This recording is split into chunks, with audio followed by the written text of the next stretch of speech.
రక్షకుడా యేసు ప్రభు స్తోత్రము దేవా, స్వచ్ఛమైన నిత్య ప్రేమ చూపిన దేవా, స్వచ్ఛమైన నిత్య ప్రేమ చూపిన దేవా. రక్షకుడా నరరూపమెత్తి ప్రభు రిక్తుడాయెను, నరరూపమెత్తి ప్రభు రిక్తుడాయెను. కరువైనను ఖడ్గమైనను, కరువైనను ఖడ్గమైనను, ప్రభు ప్రేమ నుండి నన్ను వేరు చేయునా, క్రీస్తు ప్రేమ నుండి నన్ను వేరు చేయునా. రక్షకుడా రక్షకుడా యేసు ప్రభు స్తోత్రము దేవా, స్వచ్ఛమైన నిత్య ప్రేమ చూపిన దేవా, స్వచ్ఛమైన నిత్య ప్రేమ చూపిన దేవా. రక్షకుడా. దేవుని పరిశుద్ధ గ్రంథమైన బైబిల్ నుండి ఈ దినము దేవుడు మన కొరకు సిద్ధపరిచిన వాక్య భాగము కీర్తనలు 32వ అధ్యాయం 8వ వచనం. నీకు ఉపదేశము చేసేదను, నీవు నడవలసిన మార్గము నీకు బోధించేదను, నీ మీద దృష్టి ఉంచి నీకు ఆలోచన చెప్పేదను. దేవుడు తన ప్రజలైన వారితో ఈ విధంగా ఆయన విజ్ఞాపం చేస్తూ ఉన్నారు. దేవుని నమ్మిన తర్వాత, రక్షణ పొందిన తర్వాత మనము ఈ భూమి మీద ఎలా నడవాలో, ఎలా జీవించాలో దేవుడు మనకి ప్రతి దినము ఆయన వాక్యము ద్వారా ఉపదేశము చేసేవాడుగా ఉన్నాడు.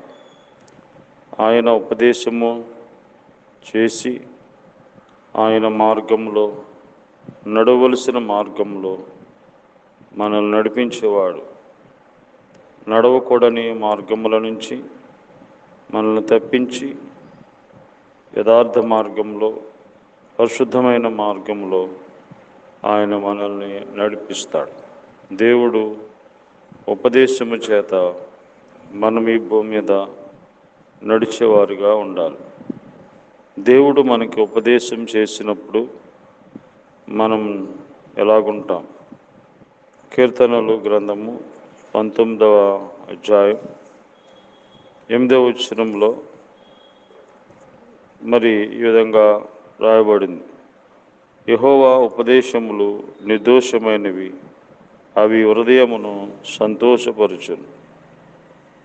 కనుక దేవుని యొక్క ఉపదేశములు మనకి సంతోషమును కలిగజేస్తాయి, సంతోషకరమైన మార్గంలో నడిపిస్తాయి. నీ ఉపదేశములు నాకు సంతోషములు అంటున్నాడు. కాబట్టి చాలాసార్లు మనంతట మనం నడిచి నష్టపోతుంటాం. ఎవరు నడిపింపులో మనం నడిచి నష్టపోతాం. అందుకని మనం దేవుని ఉపదేశము కొరకై ప్రతిదినము వాక్యం చదువుకోవాలి. వాక్యము ద్వారా మనల్ని దేవుడు నడిపించేవాడు. ఆయన ఉపదేశము మనల్ని నడిపిస్తుంది. కాబట్టి దేవుని ఉపదేశంలో మనం లోబడి జీవిస్తే సంతోషంగా ఉంటాం. అలాగే కీర్తనలు 25:5లో మనం చూస్తే, నన్ను నీ సత్యమును అనుసరింపజేసి నాకు ఉపదేశం చేయము, నీవే నా రక్షణకర్త అయిన దేవుడవు. సత్యము కలిగి ఉంటాం, సత్యమును కలిగి ఉంటాం. నన్ను నీ సత్యమును అనుసరింపజేసి నాకు ఉపదేశము చేయము. కాబట్టి మనం దేవుడు ఉపదేశము మనల్ని సత్యములో, సత్యమైన మార్గంలో నడిపిస్తుంది. కాబట్టి ఆయన ఉపదేశములు సత్యమైనవి, నిర్దోషమైనవి. తర్వాత సామెతల గ్రంథం 1వ అధ్యాయం 33వ వచనంలో దేవుని యొక్క ఉపదేశములను బట్టి మనం నడుచుకున్నప్పుడు, మూడవదిగా మరి 33వ వచనంలో సామెతల గ్రంథం, నా ఉపదేశమును అంగీకరించువాడు సురక్షితముగా నివసించును, వాడు కీడు వచ్చినన్న భయము లేక నెమ్మదిగా ఉండును. దేవుని ఉపదేశము మనల్ని సురక్షితంగా ఉండునట్లుగా మనల్ని నడిపిస్తుంది. ఏ కీడు వస్తుందన్న భయం ఉండదు. కాబట్టి సురక్షితంగా భద్రముగా నడిపించేది దేవుని యొక్క ఉపదేశం. కాబట్టి దేవుని ఉపదేశమును అంగీకరించేవాడు సురక్షితముగా నివసించును. ఆయన ఉపదేశమును అంగీకరించకపోతే మనకి సురక్షితం ఉండదు. కాబట్టి దేవుడు మనకి ఉపదేశం చేసినప్పుడు సంతోషంగా ఉంటాం, సత్యము కలిగి ఉంటాం,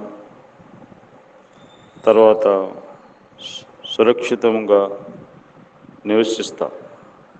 కాబట్టి దేవుడు ఉపదేశము ప్రతిదినము వాక్యము ద్వారా మనకి చేస్తాడు. ఆ ఉపదేశమును ఆలకించి అంగీకరించి మనం ఈ భూమి మీద నడుచుకున్నప్పుడు మన జీవితము ధన్యకరం అవుతుంది. కాబట్టి నీ స్వబుద్ధిని ఆధారం చేసుకొనక మరి దేవుని యొక్క అధికారమునకు పూర్తిగా లోబడి మనము నడిచినప్పుడు మనం సంతోషంగా ఉంటాం.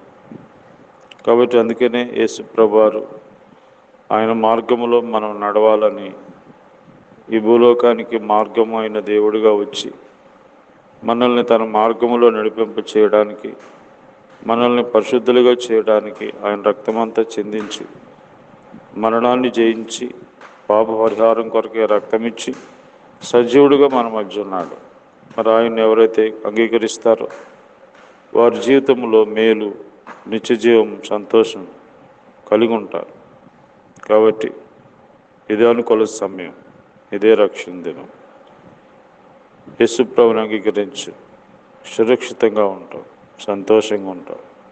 ప్రేమ గల తండ్రి, మీ ఉపదేశమును అంగీకరించువారు స్వచ్ఛంగా సంతోషం కలిగి సురక్షితంగా ఉంటారని మాకు జ్ఞాపం చేశారు. నీ ఉపదేశములు సత్యమైనవి, యథార్థమైనవి కనుక నీ ఉపదేశమును అంగీకరించేవారుగా అందరినీ సిద్ధపరచు. మా దేశము, రాష్ట్రము, గ్రామము, అధికారుల కొరకు అందరి కొరకే ప్రార్థిస్తున్నాం. రోగుల కొరకే ప్రార్థిస్తున్నాం. ఆయా సమస్యల్లో ఉన్న వారి కొరకే ప్రార్థిస్తున్నాం.